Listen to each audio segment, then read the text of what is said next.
Hello everyone, now we are going to solve question number 8 of PRMO 2019. देखो question क्या है, if f के a comma b is equals to a plus b पे power k minus a to the power k minus b to the power k, let s is equal to 1 2 3 4 5 6 7 8 9 10. पूछ रहा है कि for how many ordered pair a comma b such that a comma b belongs to s and a less than equal to b is f5 a comma b upon f3 a comma b is an integer. Question का मतलब ये है, पहले तो question समझो कि एक relation दिया हुआ है कि f के a b का मतलब क्या है. ठीक है, तो f के a comma b का ये मतलब है. आगे चलते हैं. एक सेट दिया हुआ है s जिसके अंदर कुछ नंबर्स हैं 1 2 3 4 5 6. अब कह रहा है कि ऐसे कितने a कॉमा b होंगे. अब a कॉमा b कहाँ से उठाना है हमें, तो s से, मतलब इन गिवन नंबर्स में से 1 से लेके 10 तक में से ऐसे कितने दो नंबर्स a कॉमा b के पेयर बनेंगे such that f5 a comma b और f3 a कॉमा b एक इंटीजर होगा. क्वेश्चन क्लियर है. तो सबसे पहले तो बच्चे हमें गिवन क्या है कि अगर कहीं पे भी f a कॉमा b लिखा रहे और k, इसका मतलब क्या है, तो a प्लस बी पे power k minus a to the power k minus b to the power k. ठीक, तो हमें क्या निकालना है, f5 a comma b upon f3 a comma b. तो f5 का मतलब a प्लस बी पे पावर 5 माइनस a पे पावर 5 माइनस b पे power 5 divided by a plus b का whole cube minus a cube minus b cube, है ना. इसकी जगह पे f5 a कॉमा b ये रख सकते हैं, यहाँ k की जगह 5 रख दिया. उसी तरीके से k की जगह 3 रख देंगे तो डिनोमिनेटर मिल जाएगा. इसको जब ब्रेक करोगे तो बच्चे ये a प्लस बी का square into a plus B का क्यूब माइनस a पे पावर 5 माइनस b पे power 5 divided by this will be a cube plus b cube plus 3ab into a plus b होगा ना, a plus B whole cube का formula. और बाद में क्या है हमारे पास, minus A cube minus B cube. Clear है. तो A cube B cube A cube B cube cancel हो गया.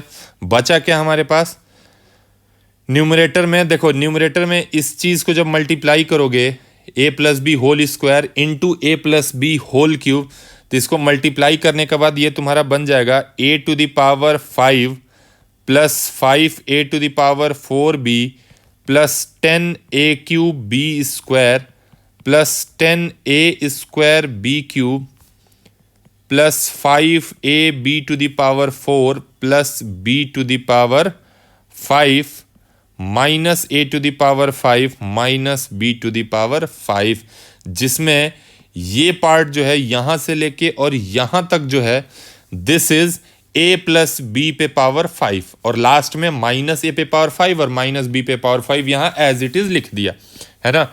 डिनोमिनेटर में क्या बचेगा हमारे पास, डिनोमिनेटर में बचा है 3ab into A plus B. Clear है.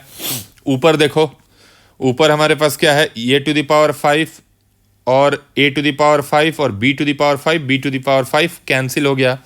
बचा क्या हमारे पास, 5 a to the power 4b, ये 10 10 और 5 ये एक्सप्रेशन बचा. इसमें से 5a cube b 5a square b square common आ जाएगा, या 5ab कॉमन ले लो इसमें से. ठीक है, a square b square 5ab common आएगा.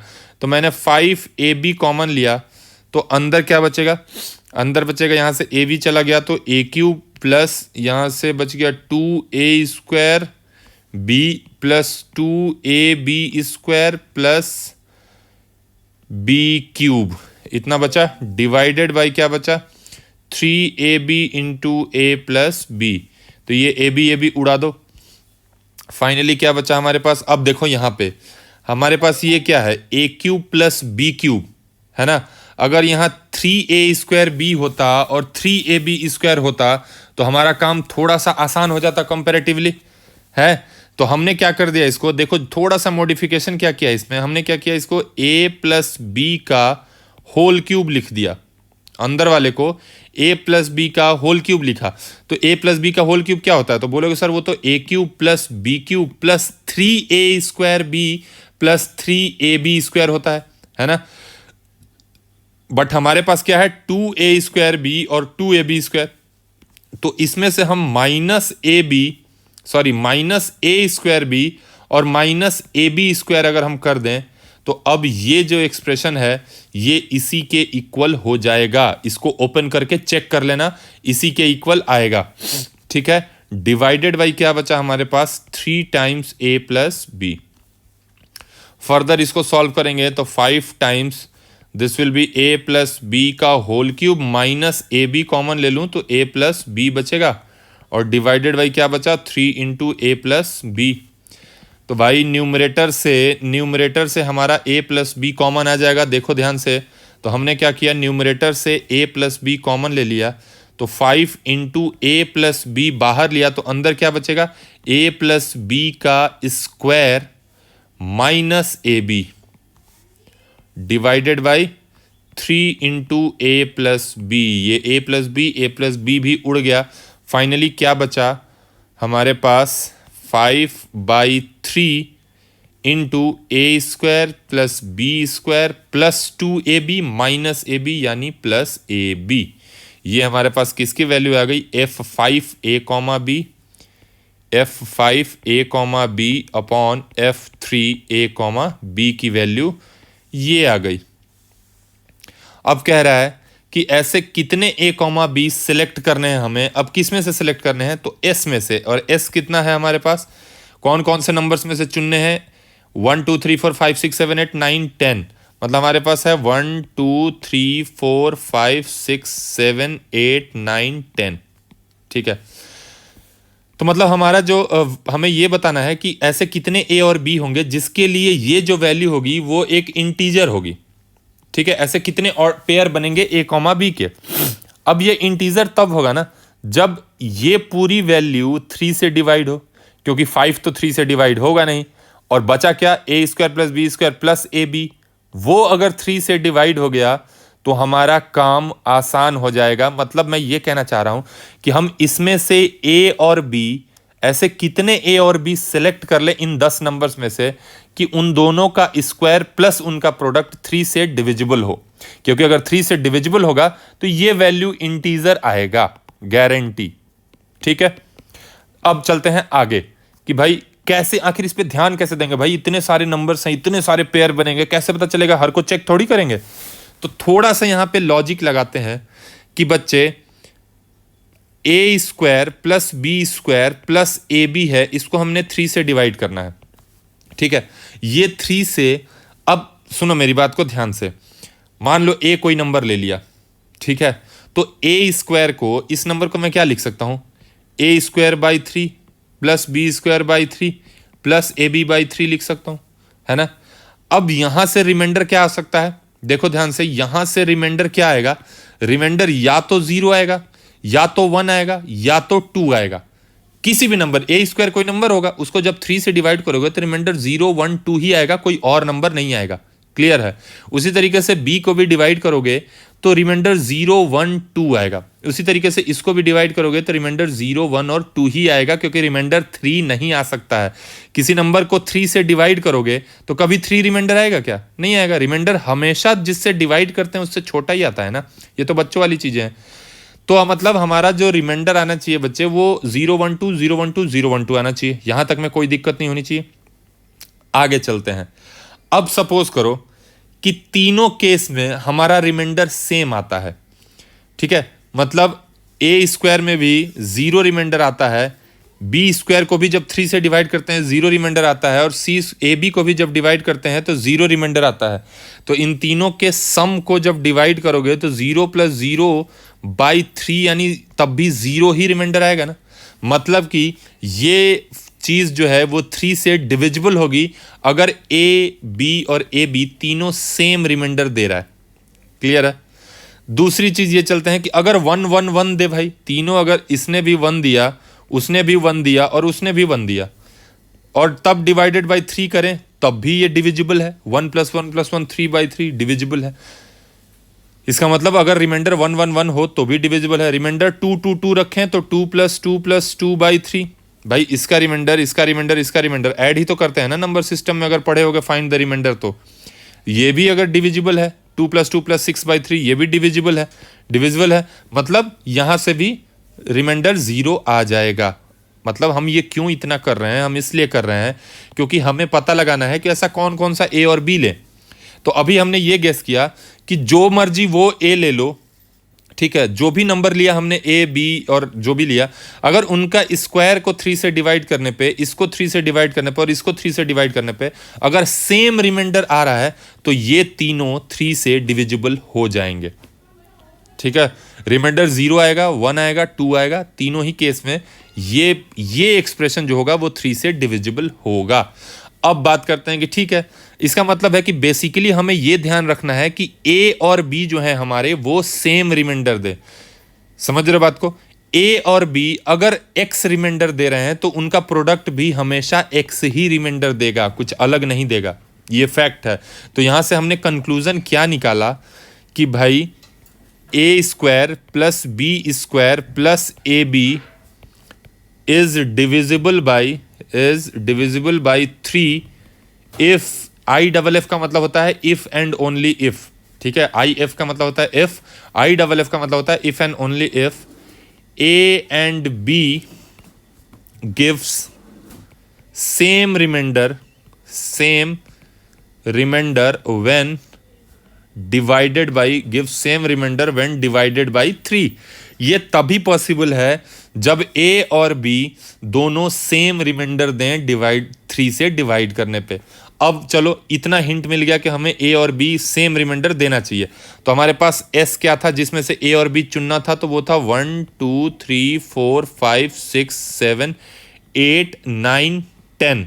10 तक था ना क्वेश्चन में, 10 तक था। और एक कंडीशन यहां पे ये भी दिया हुआ है कि a is less than equal to b। मतलब तुम जो भी a और b चुनोगे उसमें एक और कंडीशन फॉलो करना है कि a is less than equal to b, मतलब a की जो वैल्यू है वो b के बराबर होगी या तो छोटी होगी।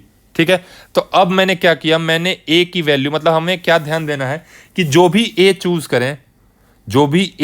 करें तो उसको 3 से डिवाइड करने पे जो रिमाइंडर आए b को भी चूज करने पे वही रिमाइंडर आना चाहिए। तो सपोज करो हमने a की वैल्यू 1 चूज किया, तो b की वैल्यू क्या क्या हो सकती है। अब a की वैल्यू 1 चूज किया ना, तो b हमने हमेशा a से बराबर या ग्रेटर लेना है, ये तो फिक्स है, मतलब b हम 1 या 1 से बड़ा लेंगे। दूसरी चीज ये देखना है कि 1 को जब 3 से डिवाइड करें तो रिमाइंडर 1 आ रहा है, तो बाकी जो नंबर्स लेंगे ना उसको भी 3 से डिवाइड करने पे 1 ही रिमाइंडर आना चाहिए। तो b के वैल्यू क्या हो सकते हैं, एक तो 4 हो सकता है, एक 7 हो सकता है, एक 10 हो सकता है, बस यही 3 केसेस बनेंगे। नहीं, एक 1 भी हो सकता है ना, क्योंकि हम b को a के इक्वल भी ले सकते हैं। तो a 1 है तो b भी 1 चलेगा, और 4 हो गया, 7 हो गया और 10 हो गया। क्योंकि इसको 3 से डिवाइड किया तो 1 रिमाइंडर आ रहा है, इसको भी और इसको भी 3 से डिवाइड करने पे 1 ही रिमाइंडर आ रहा है, मतलब ये चलेगा। आगे चलते हैं, जब a की वैल्यू मैंने 2 ले ली, a की वैल्यू 2 ली तो b की वैल्यू क्या लेंगे। अब 2 को जब 3 से डिवाइड करोगे तो रिमाइंडर 2 आएगा। अब हमें वो नंबर्स चुनने हैं ना जो रिमाइंडर 2 दें व्हेन डिवाइडेड बाय 3। तो वैसे कितने नंबर्स हैं जो रिमाइंडर 2 देंगे, एक तो 2 खुद हो गया, दूसरे 5 हो जाएगा, तीसरा 8 हो जाएगा और कोई नंबर नहीं, बस यही 3 नंबर आएंगे, है ना। क्योंकि 8 के बाद अगला तो 11 होगा ना जो 2 रिमाइंडर देगा, वो तो हमारे पास है ही नहीं है इसमें। फिर से जब a की वैल्यू 3 हो गई तो a की वैल्यू 3 मतलब रिमाइंडर 0 चाहिए, तो b की वैल्यू क्या ले सकते हैं, एक तो 3 ले सकते हैं, क्योंकि यहाँ लिखा हुआ है कि b = a ले सकते हो और उससे बड़ा ही लोगे, छोटा नहीं लोगे। तो हमने देखो इधर जितने भी b लिए हैं वो इसके बराबर या बड़ा लिया है, इसके बराबर या बड़ा लिया है, इसके बराबर या बड़ा लेंगे। तो रिमाइंडर 0 मतलब 3 6 9, बस। उसी तरीके से a की वैल्यू अगर 4 हो गई तो b रिमाइंडर कितना आएगा, 4 को जब 3 से डिवाइड करोगे तो 1, यानी सारे 1 रिमाइंडर वाले नंबर्स चाहिए, लेकिन 4 या 4 से बड़ा। तो एक तो 4 हो गया, दूसरा कौन सा नंबर है 4 से बड़ा जो रिमाइंडर 1 देगा, तो 7 हो गया और 10 हो गया। ठीक है, जब a की वैल्यू 5 हो गई, रिमाइंडर 2 आएगा तो b की वैल्यू एक तो 5 हो जाएगा, दूसरा 9 हो जाएगा। बस a की वैल्यू 6 हो गई, रिमाइंडर 0 वाले सारे लेने हैं तो रिमाइंडर 0 मतलब b की वैल्यू एक तो 6 हो जाएगी, एक 9 हो जाएगी, क्योंकि हमेशा a से बड़ा ही b लेना है या बराबर, छोटा नहीं लेना है। a की वैल्यू 7 ले लो तो रिमाइंडर 1 आ गया, तो b तो 7 तो हो ही जाएगा। 7 से बड़ा और कौन सा नंबर है जो रिमाइंडर 1 देगा, तो 10। फिर a की वैल्यू 8 ले लिया तो b की वैल्यू एक 8 तो हो ही जाएगी। रिमाइंडर 2 और कौन देगा, 8 या 8 से बड़ा 9 नहीं देगा रिमाइंडर 2, 10 भी नहीं देगा, 9 दे देगा रिमाइंडर 2, है ना, तो यहाँ 9 हो जाएगा। फिर a की वैल्यू 9 ले ली तो b की वैल्यू मतलब रिमाइंडर 0 तो 9 हो जाएगा, और 9 से बड़ा कुछ नहीं। फिर a की वैल्यू 10 ले ली, b की वैल्यू भी 10 ले ली। यही पॉसिबल पेयर्स बनेंगे a और b के। तो यहाँ से कितने बने बच्चे, यहाँ से 4 पेयर बनेंगे। 4 पेयर कैसे, तो a 1 है और b इन चारों में से कोई भी हो सकता है, मतलब या तो तुम 1,1 ले लो, ठीक है, या 1,4 ले लो, या 1,7 ले लो, या 1,10 ले लो, ठीक है। तो यहाँ से 4 केस बनेंगे। उसी तरीके से यहाँ से कितने बनेंगे, 3 बनेंगे। कैसे 3 बनेंगे, तो एक 2,2, एक 2,5, एक 2,8, 3 बने। यहाँ से कितने बनेंगे, तो यहाँ से भी 3 बन रहे हैं, यहाँ से भी 3, यहाँ से 2, यहाँ से 2, यहाँ से 2, यहाँ से भी 2, यहाँ से 1, यहाँ से 1। टोटल कितने बन गए, काउंट करो, 4 यहाँ से, 4, 3, 7, 3, 10, 3, 13, 15, 16, 17, 18, 19, 20, 21, 22 और 23। मतलब टोटल कितने पेयर बनेंगे a, b के, 23, बट आंसर 22 है। मतलब हमने काउंट करने में कहीं गड़बड़ करी है क्या, देखने दो 4, 3, 7, 3, 10, 3, 13, 15, 17, 19, 20, 21, 22, 23। a की वैल्यू 1 से लेके 10 तक, 1, 2, 3, 4, 5, 6, 7, 8, 9, 10 तक लिया है हमने वैल्यू, बिल्कुल लिया है, इसमें तो कोई दो राय ही नहीं है। ओके, एक बार चेक कर लेता हूँ मैं। 2 से चाहिए तो रिमाइंडर 2, 5, 8, ठीक है, सब में 2, 2 आएगा। रिमाइंडर 0 के लिए 3, 6, 9। रिमाइंडर 1 के लिए 1, 1, 1, ठीक है। रिमाइंडर 2 के लिए यहाँ पे 2। फिर ये देखो यहाँ गड़बड़ हो गया है, रिमाइंडर 2 के लिए ये 9 थोड़ी हो जाएगा। 5 को 3 से डिवाइड करेंगे तो रिमाइंडर 2 आना चाहिए, तो 5 में तो रिमाइंडर 2 आएगा, और यहाँ पे जो होगा वो 8 होगा, तभी रिमाइंडर 2 आएगा। खैर उससे मतलब नहीं है, 9 लिखो या 8 लिखो, 2 ही पेयर बनेंगे। 5, 8 होगा, 8 के बाद 9 तो डिविजिबल है, 10 भी 1 रिमाइंडर दे देगा तो नहीं लेंगे। 6 रिमाइंडर 0 दे रहा है तो 6 और 9। 7 जो है वो रिमाइंडर 7 रिमाइंडर कितना दे रहा है, 7 भी रिमाइंडर 1 देगा तो 7 हो गया, 8, 9, 10 हो गया। 8 जो है रिमाइंडर 2 दे देगा। हाँ, यहाँ गड़बड़ हुआ है, मिल गया आंसर। ये देखो, ये जो 8 है, 8 को जब डिवाइड करोगे 3 से, 8 को जब 3 से डिवाइड करेंगे तो रिमाइंडर 2 आएगा। तो हमें वही नंबर्स चूज करने हैं ना, 8 से बड़ा जो रिमाइंडर 2 दे। तो एक तो 8 हो गया जो रिमाइंडर 2 देगा, एक 10 होगा ना, जो एक 8 के बाद कौन सा नंबर होगा, ऐसा कोई नंबर ही नहीं है। 9 रिमाइंडर 2 नहीं देगा और 10 भी रिमाइंडर 2 नहीं देगा, तो ये 9 यहाँ पे नहीं होगा। यहाँ पे सिर्फ एक ही पेयर बनेगा, यहाँ पे सिर्फ 8 होगा, तो यहाँ पे क्या होगा, सिर्फ एक ही पेयर बनेगा, 8,8 बस, है ना। तो टोटल कितने बन गए भाई, तो 4, 3, 7, 3, 10, 3, 13, 15, 17, 18, 19, 20, 21, 22। तो टोटल हमारे पास कितने बन गए, 22 पेयर्स। ऐसे a, b पेरिस लिख दिया, 22 पेयर्स होगा इसका करेक्ट आंसर। ठीक है, होप कि तुम लोगों को समझ में आया हो। कैसा लगा ये वीडियो, क्वेश्चंस कैसे लग रहे हैं कमेंट करके ज़रूर बताओ कि मतलब क्या लेवल है तुम्हारा और इन क्वेश्चंस का। ठीक है, उससे थोड़ा बहुत आइडिया तो लग ही जाता है कि भाई हमसे हो पाएगा या नहीं हो पाएगा। ठीक है, बट ये सब कुछ चलेगा, ऐसा ज़रूरी नहीं है कि सारे क्वेश्चंस इतने ही मुश्किल आते हैं, लेकिन हाँ क्वेश्चंस आते हैं अच्छे। ठीक है, तो आपको मेहनत बहुत करने की ज़रूरत है अगर टारगेट PRMO है तो।